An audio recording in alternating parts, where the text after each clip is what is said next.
We're going to be able to have a debate with the three people who are present. They're going to introduce themselves in a few minutes, but we're going to talk about digital fraud in consumption or consumer purchases, identification, and payments.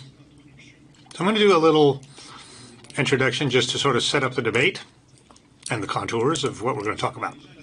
As you know, cybersecurity is a weapon of defense against cyber criminality. The ill-intentioned states, rogue states, or individuals, or opportunists, or criminals use cyber technologies like a weapon, a threat, a way to earn money or obtain money.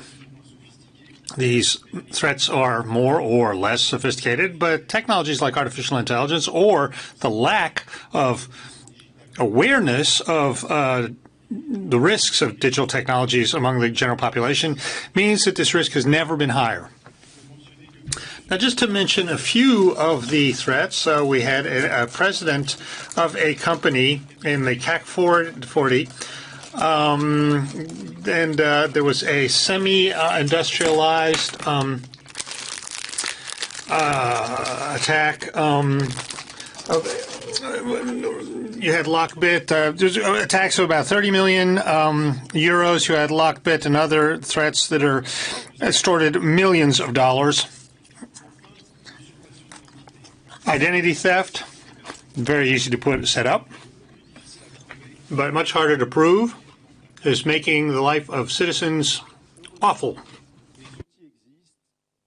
Fortunately, tools exist, best practices can be shared, and continuous improvements are in place, and national organizations or transnational organizations continue to monitor our security. A recent announcement concerns France Travail with a theft of data from 43 million people on that platform. Also, the risk of social engineering, and I invite the guests, Mr. Paul Alexandre Gillot from EUROPOL,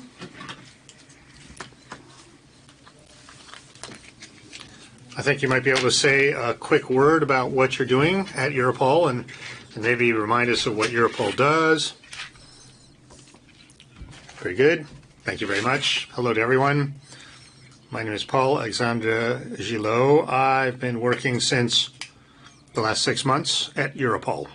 Before that, I was in charge of the cyber operations at C3N, the anti-cyber criminality unity of the National Gendarmerie. I also worked with the European police forces, and EUROPOL is in charge of all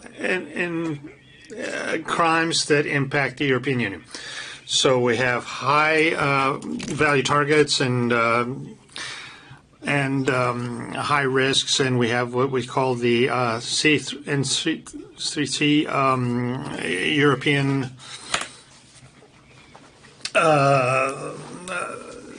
the number of European bodies that and French bodies that in charge of that. We have Benjamin Arati, who is in charge of products for cybersecurity. My name is Benjamin Arati. I work for the ministerial digital ministry in charge of the last 4 years of France Connect. France Connect is a product that is used on a daily basis by French people to access more than 1,500 processes online, primarily public and administrative processes, and also sensitive processes regarding cybersecurity. Thank you, Benjamin. And then we also have John-Eric Septas from Taito Every. He's going to talk to us in English. So for those who need translation, you have the possibility to have automatic translation, simultaneous translation with your headsets. Now, I don't have the ability to introduce you, so you have a little video presentation of John Eric.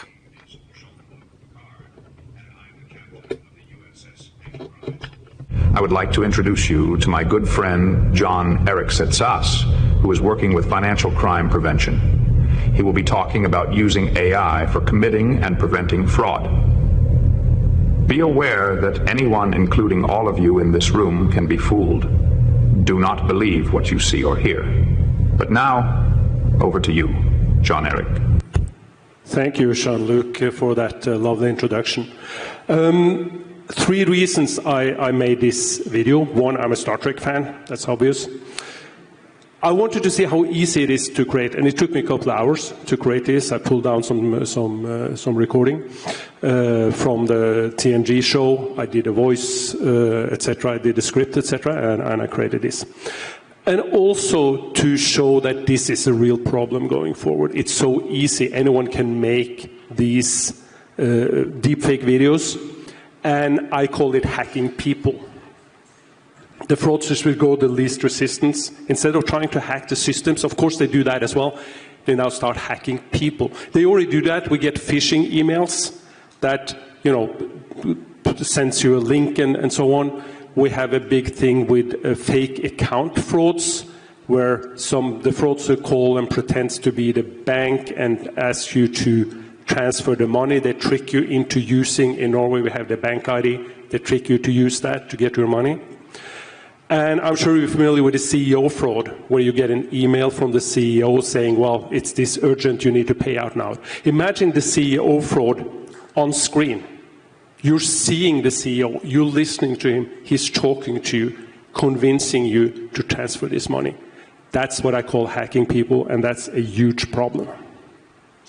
Alors, merci John Erik. Je tiens juste à préciser que nous sommes des vraies personnes, hein, même si la vidéo vous demandait. Thank you. We are real people, just like and we remain humans, just like you mentioned. So thank you, John Erik, for this, for your comments. And I think that I'm going to maybe ask Paul Alexander to speak first, to do a little state of play of where we are at Europol, and you have a European view of all these problems. And could you maybe look at some of the key figures? Give us some of the key figures. First, to give a sort of framework of what we do in terms of repression against cybercrime, because we're not really doing cybercrime. We're going after cyber criminals. I mean, we don't do cybersecurity. We're going after cyber criminals, where payment fraud is a little bit different, because these are payments that are authorized, where the fraudsters find vulnerable methods of payment, like online payments or remote transactions, and banking transactions. And we see on this video the goal of these criminals is to persuade the victim to transfer money to fraudulent accounts. And so this could be either via personification of a president of a company. It could be maybe offers for investment that are very attractive, or maybe possibilities to be able to recover discounts on subscriptions, or so it might also touch what we call romance fraud, where you were lonely hearts cases, where you have frauders that might call directly the victims to be able to convince them to transfer money to to accounts that are not particularly well secured. And we also have non-authorized payments, and that's where the fraudsters go directly to the payment details of the victims, and they have access to the banking information of the victim. They can do cyber attacks. They also have other techniques like phishing, or they also have data breaches. Now, the big problem when you're looking about key figures, when you want to see the state of play, it's very complicated for me, because I get to bother a lot of the different teams at Europol to get this information.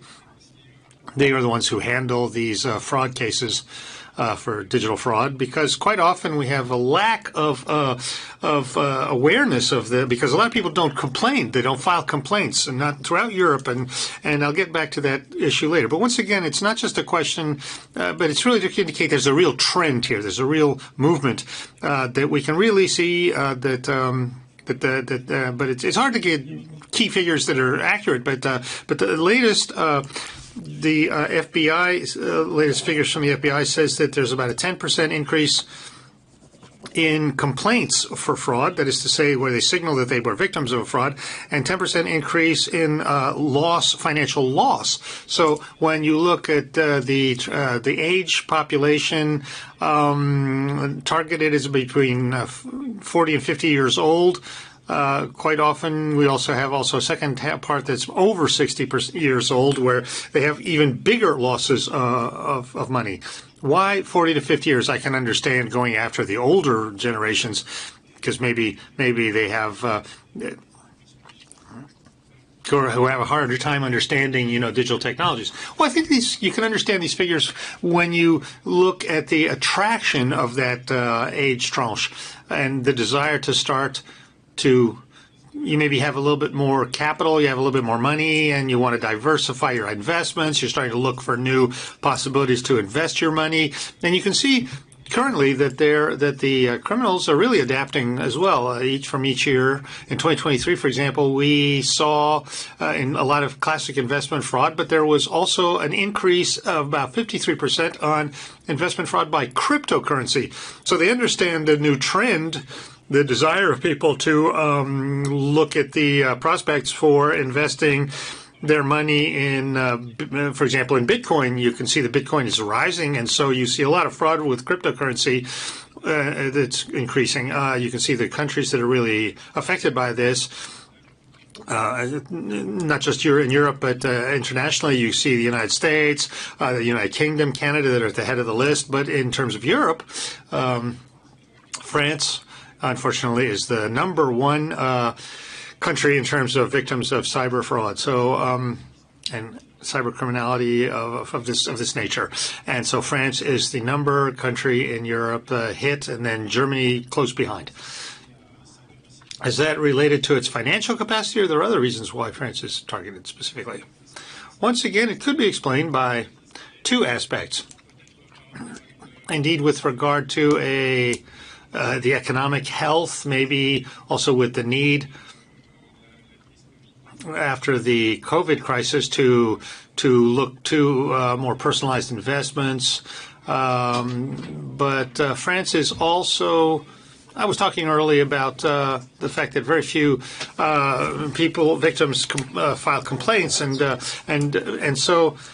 As I said when I talked about this and I will talk about it in my presentation, we have some good mechanisms for filing complaints. We have a platform called Tese, which allows you to file complaints for online attacks. You also have credit card fraud platforms to file complaints. So we have a good organization and a good collection of information to really understand the risks and also to find ways to go after the criminals with law enforcement. Maybe the final point, and then I'll stop my monologue here because I don't want to take too much time. But we're really seeing that there is the emergence of a lot of new methods of new modus operandi with fraud criminals who are renewing their approach. And I think in 2023 in France was the first time, and the first time in the world, in fact, that the fraudsters updated their particular modus operandi, which was to do an MC catcher that went around Paris. And so the use of this is a technology that used to be reserved for the state, and now it's being used by criminals. So you can see that the technology now calls them to triangulate the different telephones that are covered in the MC capture zone to send phishing SMSs and then follow up with different fraud schemes. So very clearly, this is the first time that this was put into place and used, and to use these sort of like used to be state-owned technologies that are now being used by criminals. And you can really see that at EUROPOL, we're starting to see the emergence of this phenomenon in different countries. 6 months later, from Norway to Poland, we're starting to see groups that are using the same type of modus operandi, the same type of equipment. Okay, thank you very much for that sort of vision of Europe, and even if we understand that there's some countries that are more targeted than others. But I now want to ask Benjamin a question. We might maybe recenter a little bit the debate around your activity within the DENUM. I'm going to ask you with regard to your activity and the products that you're promoting, what are the fraud cases and the things that you personally are seeing? Yes, indeed. I'm going to talk about what we see in the public sphere. What we see at the DENUM in terms of fraud, there are several types.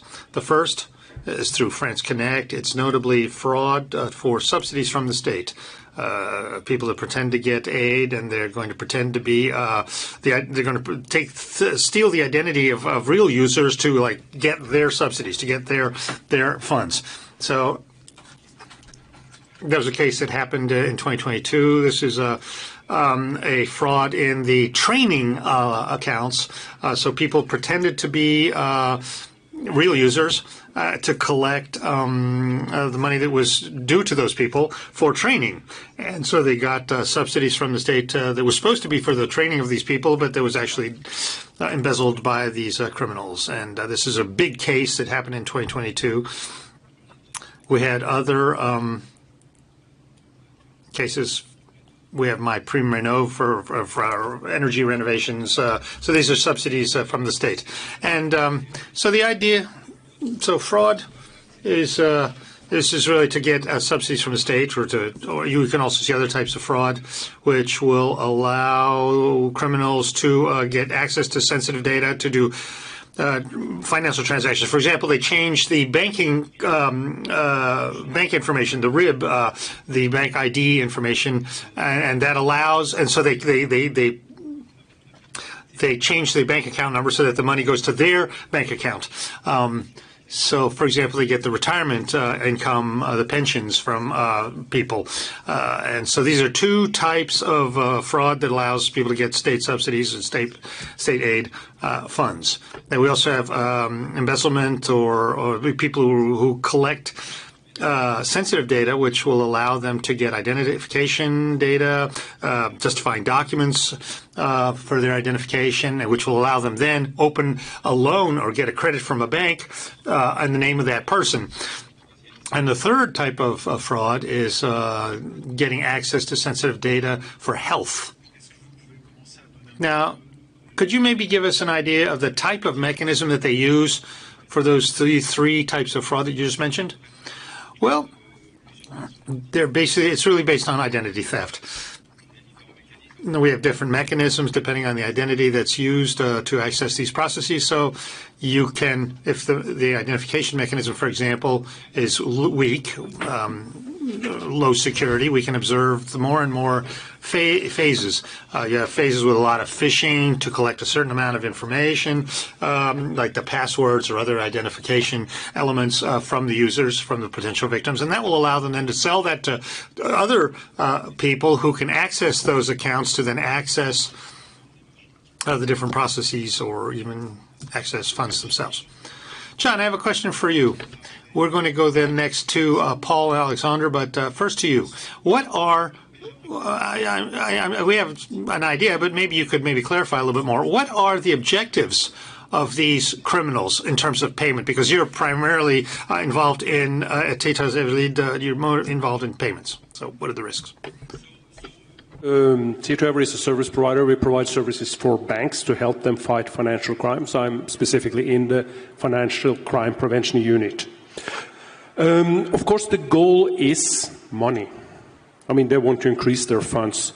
And there are different ways to get this money. I just want to follow up on, you mentioned the dating fraud and the investment fraud. These are typically frauds that take some time because you are sort of working the victim for a long time. Previously, that took manpower. You needed to have some friend that you would go into the romance with, right? Now this is all AI that's doing that. They can set up an AI chatbot. You can chat with that for a long time.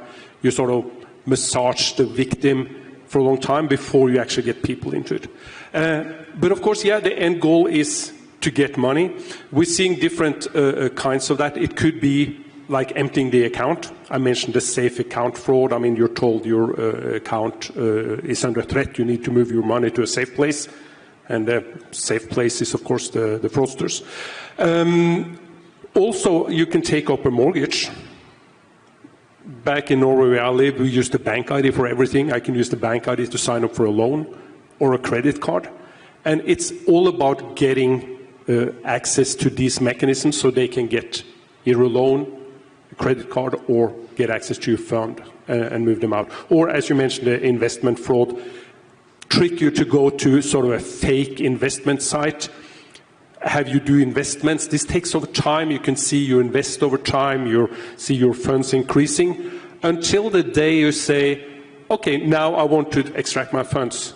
And there was a very good example where, okay, now the funds are extracted to your wallet, so they had it in the wallet, but they were fake Bitcoins, not real Bitcoins, so they had a value 0.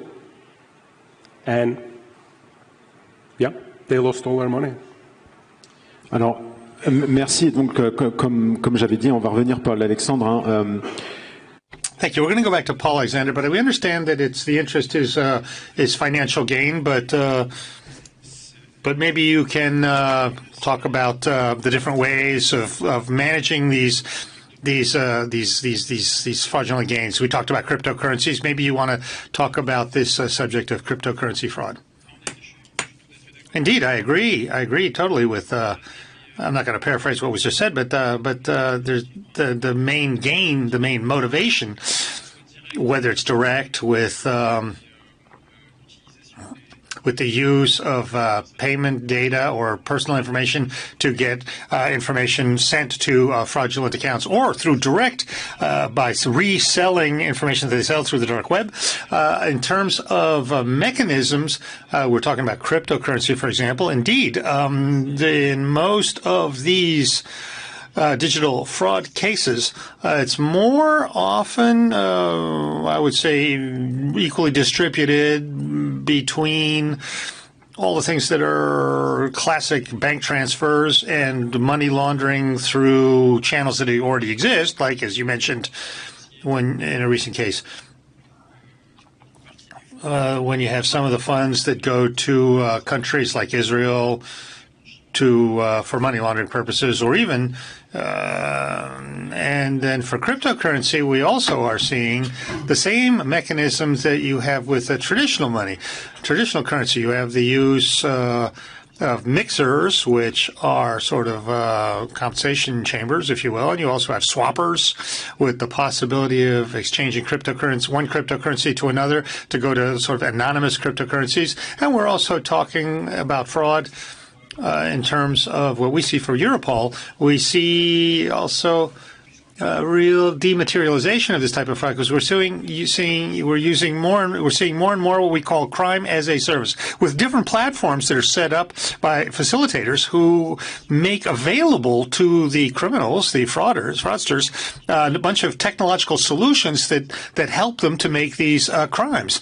And so whether it's for phishing kits or spoofing services, or the use of carding technologies. The point of all of this is to democratize, in the bad sense, for criminal purposes, all these different technologies. So these platforms give tools to the criminals to attack. So individuals who don't have a real technological background can use these services to do attacks and very sophisticated frauds. And this is the kind of thing that we didn't see more in the past, but we see more and more now, is that these tools also allow fraudsters to sort of like go into different countries where they couldn't do it before. Now, we talked about different methods or different types of fraud. Notably, one of the technologies is what was called a wrapper. I think wrapper, excuse me. We've talked about different forms of fraud where people would have used the identity, for example, of the head of the national police, or the prefecture, the head of the prefecture, or a person at Europol. I even had to file a complaint because somebody was trying to steal my identity. So if you get an email from me, it's not mine. It's not my email. Now in this context, where people are stealing identities of authorities, even. We have groups that are no longer afraid of getting this type of people can like take a document that's an official document, they'll copy it, they'll rewrite it, and then we can even see this in certain French-speaking countries. They're going to try to commit this type of fraud in Romania and Australia by sending sort of official-looking documents. And obviously, they're no longer worried about language barriers because we have automatic translation. These were things that were unthinkable back in the day. So now we have a real globalization of fraud. And with, as we say, technologies that are more and more perfected, and anybody can have access to these technologies for very, very cheap. In 2023, the Europol noted, for example, we had the Cookie Monster case against Genesis Market, and then you could see, we talked about digital identification, and it was a real marketplace that was specialized in the sale of digital identities. And it's not just the copying a password like we had in the past, but it's really getting the entire fingerprint of the person. So it would put all they used cookies to reproduce the web browser of the target, and put into place, therefore, different tools that would allow the money to get extorted. So a number of companies were hit by that, and we've also seen the second directive recently on payment services, the PSD2, where you have this two-factor identification or multiple-factor authentication. So there's a number of countermeasures that are being put into place, but in any case, the regulations are trying to resolve this. We can see there's automation, globalization, automation. Just a few words, and I'll give the floor to. We talked about in the conference of this the intervention of Europol and the 11 countries that took part into that. But maybe you could come back to this and make the link with the fact that Lockbit is an association that allows franchisees to as Clément Domingo said, franchisee who could take part into the association and give some payback to the founder. Well, yes, we could compare it. We talked about crime as a service, and Lockbit is the exact example of ransomware as a service. These are criminals that realized that they would make more money by being facilitators with franchises, affiliated, as we call them, but as Genesis Market, so for ridiculous prices. But for Lockbit, ransomware as a service, offering its franchises access to a panel that would make it easier.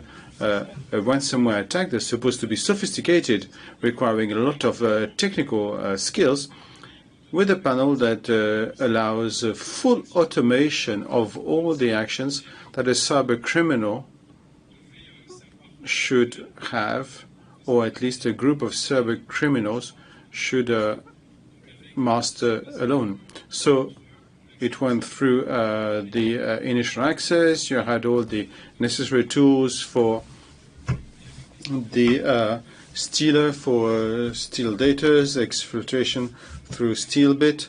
You would have easily some lateralization with the victim's system, and a number of encryptors, depending on the operating system, so covering a wide array of things that ransomware wouldn't do. In this franchising system, you realize that the affiliates, the franchisee, were ready to pay 20% of their income to the administrators for each attack and only keep 80% for them because the system was so efficient. And in this precise case, we had the pleasure of coordinating and in this operation this February, allowing us to hit hard this biggest ransomware as a service with 200 franchises affiliated.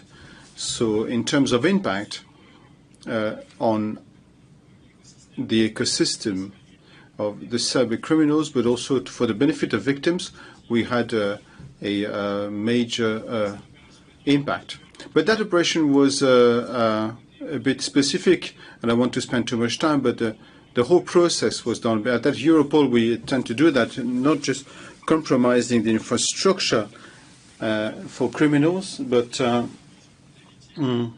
take into account the victims, taking into account and then a proactive approach to the various victims for which we had deciphering solutions. We also have the aspect of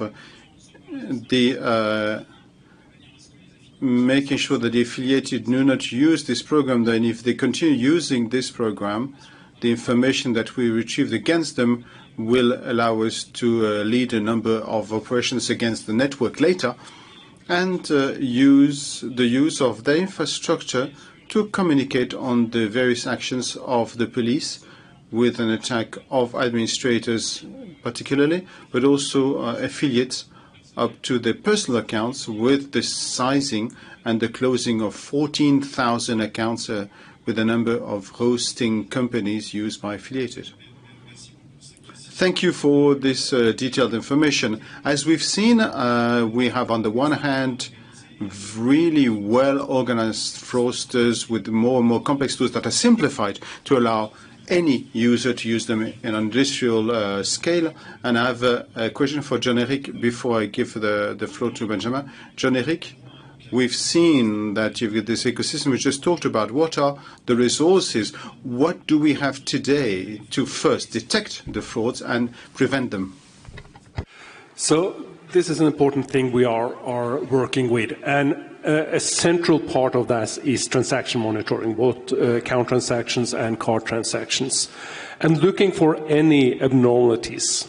Like I said, if I suddenly started transferring money at 2 o'clock in the morning, that would be a red flag because I'm sleeping at that time. If I suddenly started transferring money to some third country I never transferred money to before. So it's all about finding differences in behavior. So we monitor accounts, we monitor card transactions. We have then profiles. This used to be all rule-based. We had a set of rules that did this, but now with AI we can do it much more intelligent. We have then rules for how people normally behave, but also fraudsters. For most fraudsters, it's an 8-hour day, so they work from 8 to 4, right? So there are patterns for fraudsters as well, so we can detect that. With AI, this is getting a lot better. We are now at the point where more than half the detections we do are done by AI. And remember, this is finding a needle in a haystack. Compared to the number of genuine transactions, it's a 0.007% or something that's fraudulent, so we're really looking for that needle in the haystack. But like I said, more than 50% now are detected by AI. And then we also provide a defense center with people working 7/24 that are looking at this, that are taking actions on these fraud cases, stopping them, or contacting the customer.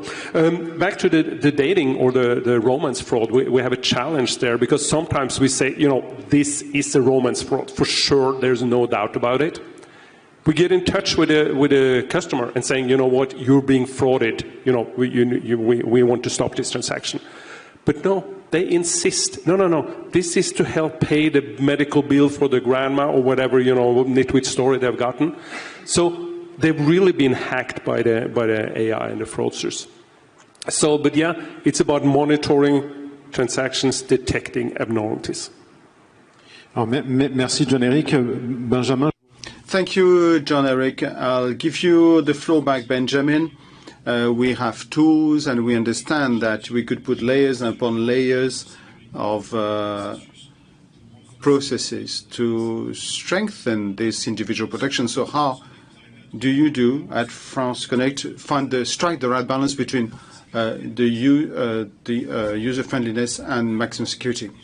Well, first of all, one of the central points to fight against frauds for users is to have an adapted level digital ID.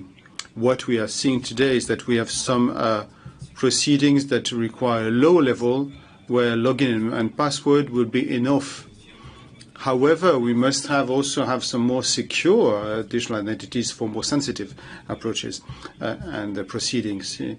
that's more difficult for users. We have to secure the whole thing from the creation of the ID and what do I do if I lose my password? So it's sort of the daily use of that. So we have to support our users. In France, at least, we have very few users who have a secured ID. As an example, in the number of connections we have on France Connect, we have roughly 10 to 12% of our connections are done through a secured digital identity. So it is the objective. When we prepared, you were saying that it's progressing. I mean, 2 years ago we had 2 to 3%. So it's connected as well to the fact that we have implemented some sensitive procedure behind France Connect Plus, only offering secured IDs. So that's the good news. So by forcing users to use and create digital identities, secured ones, it goes into their habits, and on a daily basis they're going to use them again and again for all the proceedings. So it's going to secure those processes. The use is going to secure the use of digital IDs. Could you come back to us or tell us between the France Connect, the difference between France Connect and France Connect Plus? Well, the main difference between the two is that the approaches, the proceedings that we put on accessible behind that. France Connect is for those proceedings in case of identity theft will not put at risk either the user behind it or the organization offering this proceeding.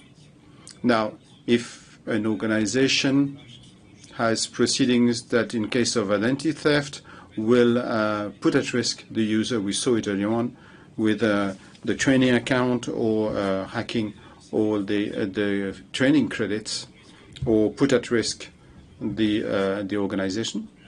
In that case, we are going to offer only secured digital ID. There's only one called the one from La Poste, and others are coming. France Identité is coming, offered by the Minister of Interior, generalized last month, coming to France Connect Plus soon. And we are working with other players offering international, including some that are being qualified by ANSI to have a seal of approval on secure digital ID. We have two, including that have already presented on France Connect, that are going to be available from France Connect Plus. Iris that is already on France Connect, that hopefully will be available from France Connect Plus. Before I give the floor to John-Eric, maybe a question for you, for Benjamin. When we prepared this roundtable, and it was mentioned by Paul Alexander, you talked about the intelligence of fraudsters by using vocabulary. And I don't want to spoil it, but maybe you want to explain what we talked about? Well, yes. What we've noticed is that for fraudsters, they adapt very quickly to the measures that we implement. And they're going to know how to talk to users to give them an impression of trust.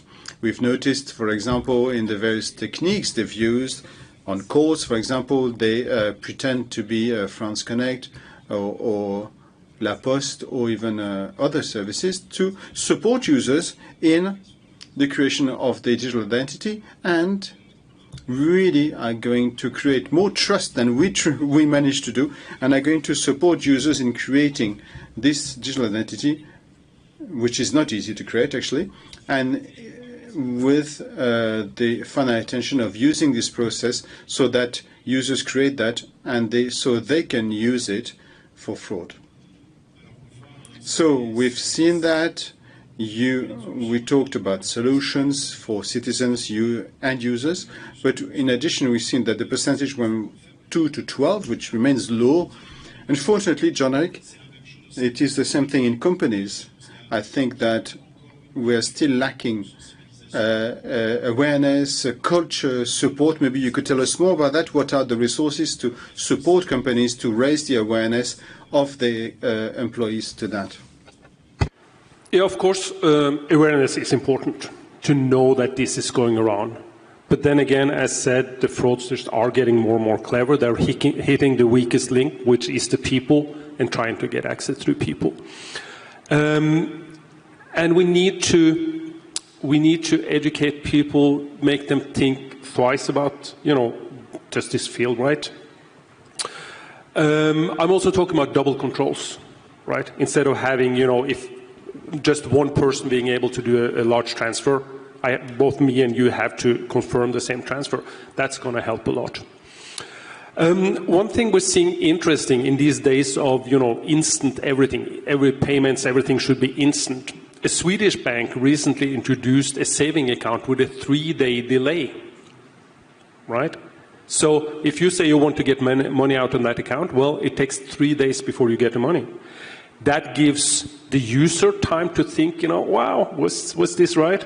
And it also gives our fraud department the possibility to, investigate. That's a challenge with the instant. We have so little time to do that investigation. So actually by increasing the friction is one way to reduce this.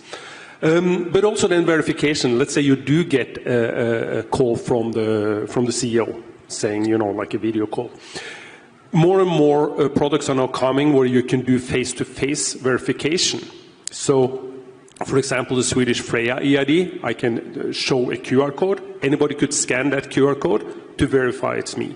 So you could do like a face-to-face verification over a video call as well to know I'm talking to the right person. Et Jean-Éric, il y a quelques années, j'avais discuté avec Onfido sur un... Sorry, I was talking with someone on a different trade fair to see how they were using AI to try and anticipate some false connections or bots trying to connect to their platforms. But they realized that all the evolution they had in AI, the same thing was also used by hackers, with even being ahead of them. Do you still have the feeling that hackers, fraudsters, and so on who try to steal identities are ahead of us or use the same tools as you? It's always a challenge. I mean, our problem is we have to follow regulations. The fraudsters, they don't care about regulations. They don't care about GDPR and PSD2, PSD3, etc. And we also know the fraudsters are using AI to test our defenses. They are testing different kind of fraud techniques to see which kind of transactions can they run through the systems. And when they find something, well, then they're going to run on that one. So, yes, the fraudsters will always be one step ahead because they don't follow the rules we have to follow. And just quick side note, you mentioned crime as a service is interesting. I mean, we're using ChatGPT. If I try to ask ChatGPT to, create a phishing email, it's going to say, you know what, I don't do that. Well, guess what? On the dark web, you have a fraud GTP that doesn't have those limitations. Merci pour cette précision. Thank you for making this clear. Thank you. Paul Alexander, you talked about identification, two-factor identification for the SP2 in transit. Could you talk about the feedback and best practices, maybe shared together as we get to the last part of our discussion to see what's happening, what can we do, can we improve, and the best practices?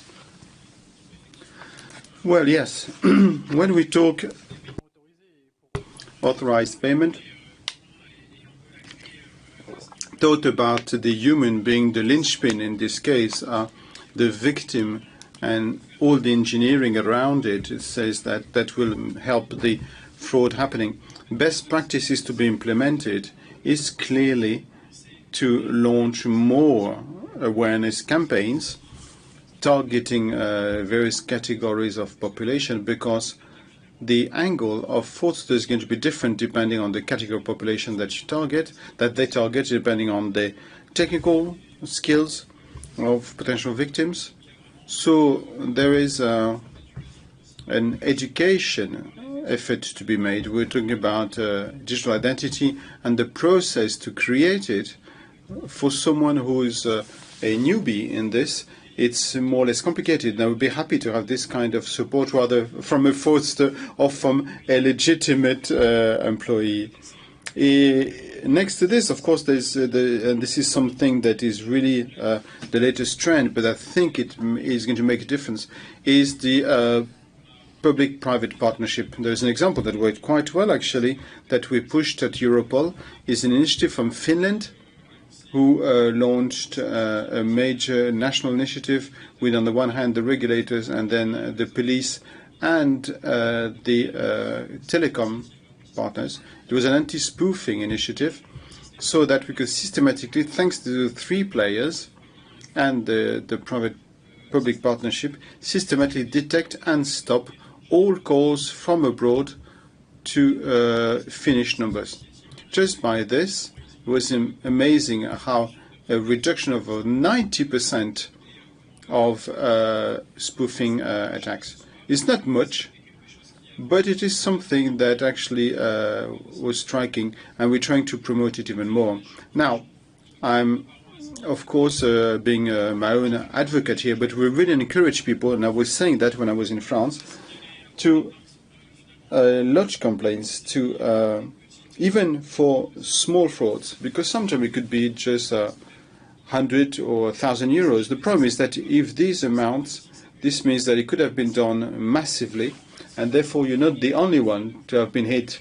So the fact that we can retrieve, first, it gives us good visibility and gives us the of collecting data on the various attacks. And then in terms of investigations, if you talk just about the judicial aspect, the investigators need data to go further in the investigations, and they can only get this data through complaints and alerts. They're very good. I mean, talk about France, but you can go to your gendarmerie or your police station. You can go to cybermalveillance in France, or we are lucky to have all that in France, because other countries in Europe, I'm thinking, for example, I hope there's no Germans in this room, but we had discussion with them. It remains really on the lander responsibility. It's very difficult to have a global vision of digital fraud. So we are doing it well in France. That's encouraging. Now, also joint actions to fight efficiently against these digital frauds. And I'm thinking, for example, about the European program called Impact and the online fraud priority. And every year we support an action called against digital skimming. And the last action was last October, November, gathering 17 countries. And following these various months of actions, this gave rise to shedding the light and actually warning 43 online shopkeepers, saying that their data from their customers had been stolen.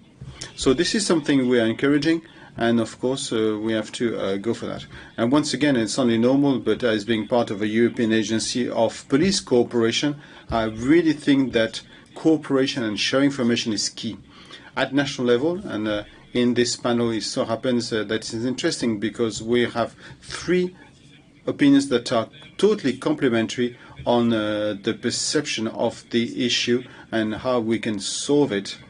And from the police forces side, an effort to target, because we all have limited resources, targeting those illegal platforms of crime as a service, because we fight against facilitating these crimes, but also by taking the data from these services, we manage most of the time down to the identity of the fraudsters. So it's a 2-in-1, killing 2 birds with 1 stone here. So, and then again, private-public partnership, and we really encourage that. The cyber Europol, but also the national agencies of the police forces, need some information from the private sector, and sometimes to be able to have to make up cases in link with the companies that have the feedback, so saving time and having a more efficient response. Well, thank you very much, Paul Alexander. You mentioned one of your issues, and I'll give the floor to Benjamin next, about raising the awareness, that education aspect. I'd like to say, unfortunately or fortunately, I don't know, you address a very heterogeneous population on your platform. So how do you raise awareness, and what are the tools that you've implemented? Well, raising awareness will go through various tools.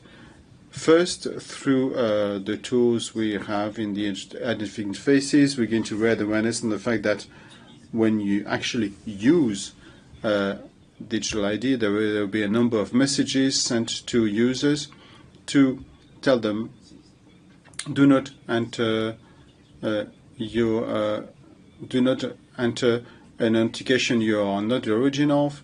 That's and then we also have awareness programs where we're going to support people when people were the victim of theft, so you can detect identity theft and how can an act after my identity has been stolen, given the good practices, or tell her what she can do to protect the identity. So we have tools that protect, monitor the activity of their online identities and block certain identities. If today you want to use only secure identities such as La Poste or Iris, and you don't want to use what we call the low one, you can block them as well. So raising the awareness is also supporting them that they have the possibility to do that, to monitor their activity on a daily basis, the use, and be alerted when there is a use of their additional identity for a proceeding that is potentially unusual. So they are alerted in that case, and also tell them, and it was, as we said, lodge complaints. And what we're going to do, it's not really raising awareness, but what Paul Alexandre was saying is coordination with the various players. We are going to feed back to the identity suppliers to tell them potentially we've detected, it was communicated that there was an identity theft. Feed that back to the supplier, potentially see whether it's massive. It's a massive action, and we're also going to do it to be able to cancel the effect of the fraud, for example. So it's a whole coordination, as was said before, between the various players at the level of the ecosystem of France Connect and France Connect Plus for digital identity. Well, thank you, Benjamin. Maybe a last question as we're getting to the end of this session, and maybe takes a couple of questions. John-Eric, the Nordic countries are highly digitalized, and that's been the case for a number of years. But, however, there are discussions within this geographical area about the next step of bank ID. So how do you see these evolutions? Are they limited to some regions, or do you feel like what Paul Alexandre said, that you should have a European-wide vision? How do you see this? So for one, yeah, we have, I call them bank IDs. There are different names in different countries, but bank IDs. And the good part is that they have a consistent user experience. So I use the same for a lot of different purposes. What we're seeing coming now, and just following on what you said, is context is important. You need to understand, why am I now proving my identity? You should get context information saying, it's because you're taking up a loan for 2 million euros, or you're transferring 100 euros to your child, or something like that. So context is really important. And then going forward, I think, and it's been mentioned several times here, is the EIDAS regulation, which gives every user a digital identity wallet for holding your identity, but also all kind of other information. And it should also be possible to use cross-border, so I should be able to use it in every country in Europe. The challenge is that we are now putting even more value in the same identity, making it even more attractive target for the fraudsters, meaning we need to step up the protection as well. And yes, we need to have all this mechanism using biometry for this. I haven't mentioned close relation fraud, which we see as a problem. People living in the same household have access to my phone, will know my password, can take up a loan in my name and legally sign it by using bank ID. That is a challenge that we are addressing for high-risk transactions. Well, you need to look into the camera to say it's really me using my bank ID, etc. But I think on the European level, that's important. I also want to quickly comment, you mentioned cooperation, and that is important. We have seen some challenges of GDPR preventing cooperation. The compliance officer for GDPR said, no, we can't share this information. But I say, hey, there's a fraudster. We want to share information to the other banks and the other players that this is a fraudster. No, GDPR. Fortunately, this is now being addressed in PSD3 and PSR. to encourage more cooperation, more sharing of data between the different players. So I think we're seeing the EU payment package is encouraging that, making a more holistic view on Europe, and also the IDES with the IDES wallet, which will hopefully be very good, but also stepping up the challenge. We need to protect it even more than the existing solutions. Alors merci Jean-Éric. Je ne sais pas si on a une question. Thank you, Jean-Éric. Don't know if there's any questions in the room. Well, I think there's no questions. I invite you to applaud the panel. I thank you all for your participation in that.